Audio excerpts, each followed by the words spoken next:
Shri Venkateswara gold తాకట్టులో ఉన్న మీ బంగారాన్ని విడిపించి కొనబడును.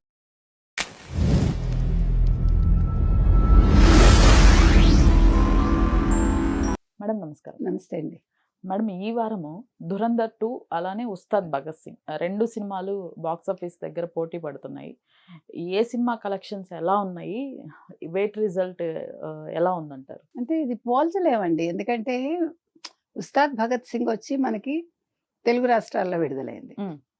వేరాజ్ 'ధురంధర్ 2' అనేది పాన్ ఇండియా మూవీ కింద వచ్చింది. కాబట్టి ఏ సినిమా ఇది ఆ సినిమాదే. 'ఉస్తాద్ భగత్ సింగ్' మనం ముందే చెప్పాం హిట్ అవుతుందని. మంచి కలెక్షన్స్ వచ్చాయి. ఓవర్సీస్ కూడా చాలా మంచి కలెక్షన్స్ వచ్చాయి. $250K వచ్చినట్టున్నాయి ఫస్ట్ రోజు. అంటే బుకింగ్స్ అయిపోయాయి. ఓకే. యాక్చువల్గా మనశంకర్ వరప్రసాద్ గారి కంటే ఎక్కువ వచ్చిందని అన్నారు.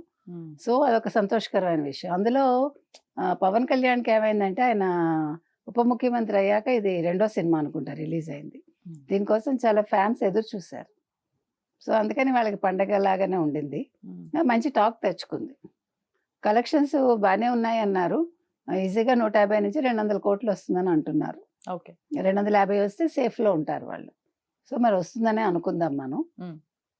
ఇకపోతే మనం అన్నట్టు 'ఉస్తాద్ భగత్ సింగ్' మీద శ్యామల కమెంట్స్ మీకు తెలుసు కదా. అవును. అదేదో ఆవిడ చెప్పింది కదా, నక్షత్రం తర్వాత ఏదో చెప్పారు ఆవిడ పాపం. అసలు ఆవిడకి ఏంటి సంబంధం, ఎందుకు వచ్చిందో సడన్ గా ఈ మధ్యకాలంలో ఎక్కడ కనిపించట్లేదు ఆవిడ. అంటే వీళ్ళ చూసారా, ఏదైనా తిట్టడానికైతే రెడీగా వచ్చేస్తారు. ఆ రోజా కావచ్చు, ఈవిడ కావచ్చు, వీళ్ళకి అందుకే డబ్బులు ఇస్తారు. కానీ సిగ్గుండాలి కదండి మనుషులకి.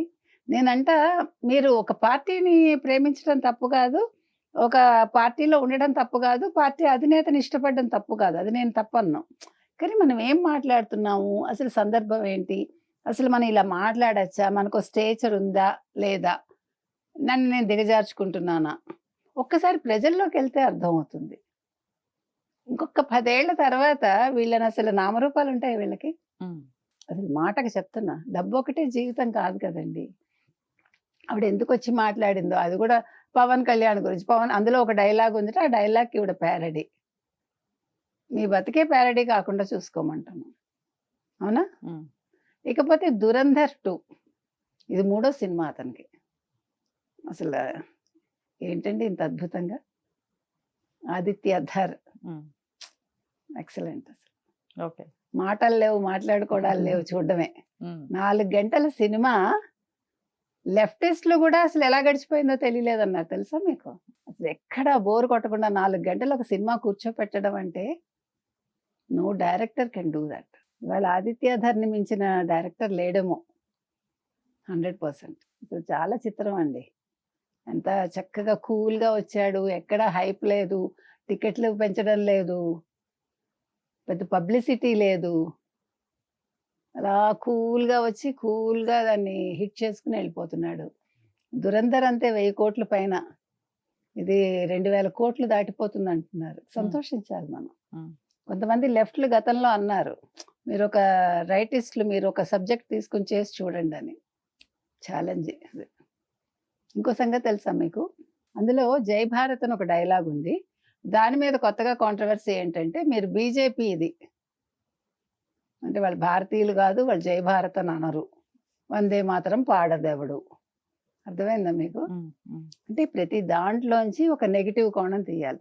ఎందుకని అసలు ఇప్పుడు మీరు పోని మీదేదో ఒక పార్టీ అండి, ఒక సినిమా బాగుంటే సినిమాని సినిమాగా ఎందుకు చూడరు, మీకు చరిత్ర చూస్తే ఎందుకు భయం.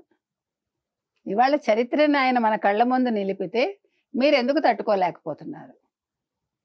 మొఘలుల చరిత్రే చదువుకున్నాం కదా మనం, మన అసలు చరిత్ర వదిలేసి. మీకు కాశ్మీర్ ఫైల్స్ భయం, మీకు కేరళ ఫైల్స్ నచ్చదు, మీకు ఇప్పుడు మీకు 'ధురంధర్' నచ్చడు. ధురంధరుడిలాగా తీశాడు కదా, నచ్చడు మరి. ఎందుకంటే మీకు వాస్తవాలు మీకు మింగుడు పడవు.